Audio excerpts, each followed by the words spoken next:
Сегодня мы сделаем карамельно-шоколадную пасху. Приготовление все смешал и готово. У меня на это ушло всего 15 минут.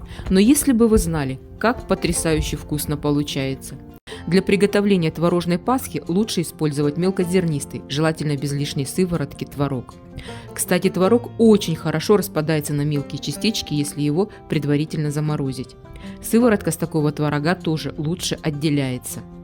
К творогу мы добавляем размягченное сливочное масло, сметану и вареное сгущенное молоко. Благодаря вареной сгущенке у творожной пасхи будет карамельный вкус. Теперь с помощью погружного блендера превращаем все это в абсолютно однородную массу. Здесь можно использовать и обычный блендер. Теперь нужно попробовать на вкус получившуюся массу и при необходимости добавить сахарную пудру. Снова как следует перемешиваем массу блендером. Делим на две равные части эту творожную массу. В одну часть я добавляю подготовленные сухофрукты, изюм и мелко нарезанную курагу. Изюм я помыла и залила кипятком, а затем обсушила полотенцем. А в другую часть мы добавим шоколад. Я взяла полплитки темного шоколада, добавила к нему столовую ложку молока и нагрела их в микроволновой печи. Сначала я размешиваю просто шоколад с молоком до однородного состояния, затем добавляю к ним немного творожной массы и снова размешиваю. Теперь этот шоколад можно выложить в оставшуюся часть творожной массы и перемешать до однородного состояния. Нам осталось сформировать саму пасху. Я буду делать ее в разъемной форме. Ставим форму на тарелку, куда будет стекать сыворотка, и выстилаем форму влажной марлей в несколько слоев. Обращаю ваше внимание на то, что марля должна быть влажной и в несколько слоев. Сначала заполняем форму на 2/3 светлой творожной массой. Выравниваем ее. Сверху выкладываем шоколадную творожную массу и тоже выравниваем ее. Накрываем концами марли нашу пасху. Чтобы форма пасочницы не разошлась, я ее дополнительно перевязала резинками. Теперь можно поставить сверху груз и не бояться, что форма развалится. Из данного количества ингредиентов у меня получилось две пасхи. Одна вот такая разъемная, а другая поменьше. Убираем творожную пасху под грузом в холодильник на 12 часов как минимум. Если сыворотки будет много выделяться, то периодически ее выливаем. Моя пасха провела в холодильнике ночь, и теперь ее можно вынимать из формы. Я сразу переворачиваю ее на блюдо и аккуратно убираю марлю. Ну и посмотрите, какая красота у нас получилась.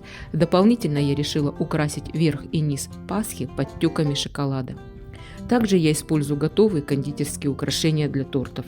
Хочу обратить ваше внимание на то, какая гладкая, можно сказать, кремообразная получилась структура у пасхи. Ну а за вкус я уже и все рассказала. Добавить мне нечего. Надеюсь, что вам понравился этот рецепт пасхи.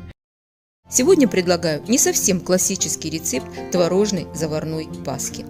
Приготовление пасхи очень простое, и получается она замечательная на вкус. В кастрюлю высыпаем сахар, выкладываем творог, сметану, размягченное сливочное масло, добавляем яйца и перемешиваем до абсолютно однородного состояния.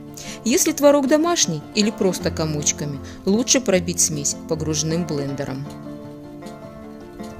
Ставим кастрюлю на плиту и на самом маленьком огне доводим массу до первого, так сказать, булька. Кипятить ни в коем случае нельзя. Остужаем творожную массу сначала в холодной воде, а затем в холодильнике. Добавляем в остывшую творожную массу ягодное желе. У меня здесь домашнее, малиновое, но сейчас купить ягодное желе готовое уже в магазине не проблема. Ставим форму для пасок в чашу, куда будет собираться сыворотка. Выстилаем форму мокрой марлей, сложенной в несколько слоев. Обращаю ваше внимание, марля должна быть обязательно мокрой. Выкладываем хорошо остывшую творожную массу в форму. У меня творожной массы вышло ровно на 2 формы, 2 пасочницы. Накрываем массу концами марли и ставим сверху груз.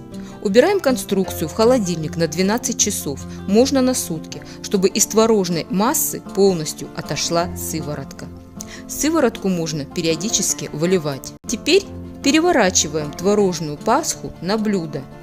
Убираем марлю и украшаем пасху.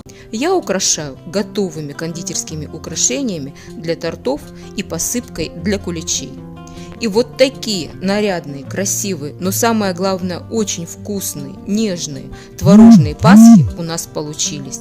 Надеюсь, что вам понравился мой рецепт. На моем канале еще очень много различных и вкусных рецептов. Кому интересно, заходите в гости, подписывайтесь. А я желаю вам удачи в делах, хорошего настроения и, конечно же, приятного аппетита.